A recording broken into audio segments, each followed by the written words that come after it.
अगर मैं आपको ये बताऊं कि दुनिया की one of the most valuable companies of the world hasn't really innovated in over a decade, लेकिन उसके बावजूद ये जो कंपनी जिसका नाम है एप्पल, ये हर साल hundreds of billions of dollar का प्रॉफिट कमाती है और उनकी जो वैल्यूएशन है वो इस वक्त तकरीबन 3.9 ट्रिलियन डॉलर्स है। सो एक ऐसी कंपनी जिसको लोग कहते हैं कि they are playing it safe, still keep dominating the world. Welcome to the Apple machine, जहां पर मार्केटिंग, लॉयल्टी और साइकोलॉजी ने इनोवेशन को रिप्लेस कर दिया। So let's be honest, Apple ने आखिरी बार जो ट्रूली ग्राउंड ब्रेकिंग प्रोडक्ट बनाया था वो 2007 में था आईफोन, जब पहला आईफोन लॉन्च किया गया था। उसके बाद से अगर हम आज भी देखें तो हर उनका जो प्रोडक्ट है, चाहे वो आईफोन है कोई भी है, छोटी मोटी उनमें ट्वीक्स हैं, जैसे कि स्मॉल कैमरा ट्वीक्स हो गया आईफोन्स के अंदर, नए कलर निकाल दिए हैं, नई उन्होंने सॉफ्टवेयर अपडेट्स ले आए हैं और उसके अलावा कोई रेवोल्यूशन उसके अंदर नहीं इस टाइम मौजूद। और इसके साथ साथ हर आईफोन के लॉन्च के ऊपर एप्पल के पास सिर्फ एक ही फिक्र होता है बोलने को, This is the best iPhone yet. Because this is the most powerful, fastest iPhone we've ever made. The most precise thing, one of the most beautiful things we've ever made. It's the best iPhone that we have ever created. iPhone XS. It is the most advanced iPhone we've ever created. लेकिन ये सब कुछ अरसे पहले तक ऐसा नहीं था।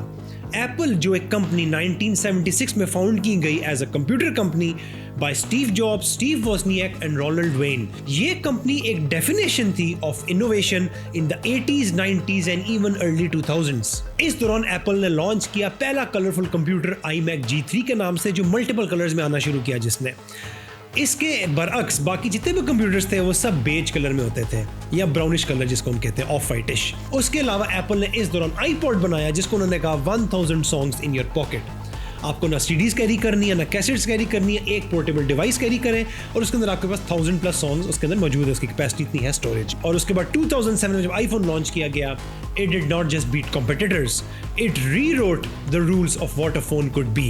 जब स्टीव जॉब्स ने कहा कि today Apple is going to reinvent the phone, he wasn't exaggerating. इस सिंगल मोमेंट ने तमाम इंडस्ट्रीज को ट्रांसफॉर्म कर दिया, जैसे कि telecom, software, digital entertainment and many others. इस दौरान Apple wasn't following the trends, they were creating them. हर की नोट स्पीच जो प्रेजेंटेशन होती थी स्टीव जॉब्स की, It felt like a glimpse into the future. और अगर हम आज की बात करें, फास्ट फॉरवर्ड टुडे, एप्पल जो है इसकी जो डिजाइन लैंग्वेज है, it has बेयरली evolved. Apple watch, borrowed fitness tracker ideas, AirPods, Bluetooth earbuds just white, और जैसे कि लोग कहते हैं कि खाली तार काट दी और उन्होंने एयरपॉड्स बना दिए। विजन प्रो, इंप्रेसिव टेक्नोलॉजी लेकिन price like a small car. आज एप्पल की जो जीनियस है, it isn't creating new technology, It is in making old technology feel new again. Apple जो है वो प्रोडक्ट्स या फोन्स नहीं बेच रहा, ये आपको एक लाइफस्टाइल बेच रहा है। और एवरी एड जो आप एप्पल का देखते हैं, जो हर कमर्शियल वो बनाते हैं, it makes you feel that you are part of something bigger, something sleek, elite and smart. और जो एप्पल का लोगो है, जो उन्होंने सेब को बाइट किया हुआ है, जो ब्रिटन एप्पल लोगो है, ये एक बैज है स्टेटस का। ये बताता है कि आप डिफरेंट हैं, रिबेलियस हैं, स्मार्टर है और ज्यादा क्रिएटिव है। इसी वजह से आप अपने एप्पल डिवाइसेस प्राउडली फ्लॉन्ट करते हैं और निकालते हैं पब्लिक में। इसको कहते हैं ट्राइबल मार्केटिंग, जहां पर आप फील करते हैं कि you are part of a larger and bigger community. Apple के जो यूजर्स हैं वो खाली कस्टमर्स नहीं हैं, वो बिलीवर्स हैं। आप जब एक आईफोन लेते हैं तो आप उनके इकोसिस्टम के अंदर लॉक हो जाते हैं। I message, AirPods, MacBooks, app store, The whole ecosystem, you are trapped in it. ये एक velvet prison की तरह है, beautiful, seamless and impossible to leave. जब आप स्विच करते हैं एक पीसी पर या एंड्रॉइड पर, तो आपको ऐसा लगता है कि आप एक सिविलाइजेशन को छोड़ रहे हैं। बट यहाँ पर जो है एक सीक्रेट है, सच्चाई यहाँ पर है। एप्पल जो है उनको इनोवेशन की जरूरत नहीं है, क्योंकि जो उनकी सर्विसेज हैं वो इनकी गोल्ड माइन है। ऐप स्टोर की फीस, आई क्लाउड की storage, Apple music, Apple TV plus, ये फ्लैशी चीजें नहीं है, ये एप्पल को tens of billions of dollar every quarter ला के देते हैं। और इसके अलावा हमें एक्सेसरीज को भी नहीं भूलना चाहिए। आप अगर एक एयरपॉड यूज करेंगे तो आपको उसका जो एक एयरपॉड है उसकी कॉस्ट $69 है। अगर आप चार्जिंग केबल चाहिए आपको एक्स्ट्रा, तो $29 की चार्जिंग केबल है। और आपको क्योंकि एप्पल के प्रोडक्ट्स चाहिए हैं, so their products are proprietary, यानी कि एप्पल खाली आपको एप्पल के प्रोडक्ट्स ही आपस में लगाने पर मजबूर करता है और खाली उन्हीं की चीज़ें हम यूज़ कर सकते हैं। ये इनोवेशन नहीं है, ये मोनेटाइजेशन मास्टरी है। एप्पल की जो असल इनोवेशन है वो है उसकी स्टोरी टेलिंग। अगर हम वापस जाएं वक्त में 2007 में जब पहला आईफोन लॉन्च हुआ, सो जो स्टीव जॉब्स और एप्पल की जो पिच है, जो उनकी पिचिंग सेशन है वहाँ पे जिसमें उन्होंने मास्टर क्लास दी है उस कीनोट के अंदर, उसको आप एक दफ़ा दोबारा ज़रा देखें और समझें। स्टीव जॉब्स ने कहा था कि हम लोग 3 चीज़ें लॉन्च कर रहे हैं। उन्होंने एंटायर ऑडियंस को, एंटायर वर्ल्ड को क्यूरियोसिटी के अंदर मुब्तला किया हुआ था। स्टीव जॉब्स ने कहा था कि हम एक वाइड स्क्रीन आईपॉड लॉन्च करें विद टच कंट्रोल्स, एक रेवोल्यूशनरी मोबाइल फ़ोन और एक ब्रेक थ्रू इंटरनेट कम्युनिकेटर।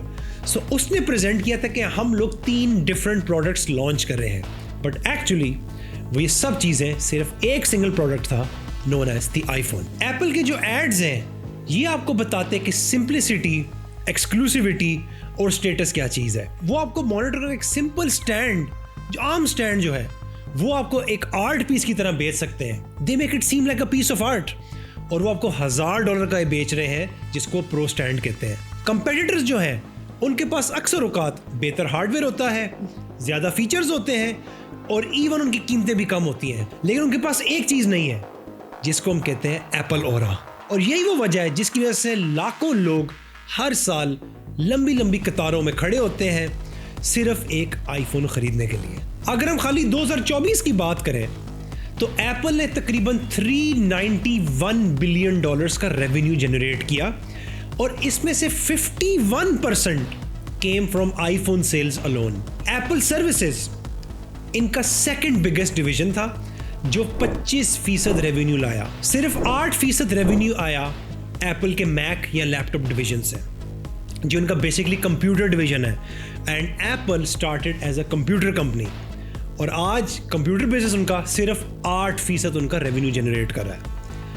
उसके अलावा 7% रेवेन्यू, 7% रेवेन्यू इनका आया आईपैड से और 9% इनका रेवेन्यू आया एक्सेसरीज और वेरेबल से। सो इस तमाम गुफ्तगू के बाद, इन तमाम फैक्ट्स के बाद, स्टैट्स के बाद, क्या एप्पल इस वक्त सिर्फ एक मोबाइल फोन कंपनी है, एक सर्विसेज कंपनी है? क्या it is no longer a computing company, it is no longer a technology leader? क्या एप्पल सिर्फ एक सर्विसेज एम्पायर बन चुका है अब? So does Apple really need to innovate any more? जब आपका ब्रांड इतना पावरफुल हो, इनोवेशन बिकम्स ऑप्शनल। एप्पल जो है, they are not selling the future, they are selling familiar perfection. और जब तक लोग एप्पल के ख्वाब को खरीदते जाएंगे, एप्पल जो है वो बिलियंस बनाता चला जाएगा। आपका क्या ख्याल है कि एप्पल इनोवेट कर रहा है या ट्रेंड्स को फॉलो कर रहा है? आप मुझे अपने थॉट्स नीचे कमेंट्स में ज़रूर बताइएगा और मुझे भी बताइएगा कि मेरी नेक्स्ट वीडियो का टॉपिक क्या हो।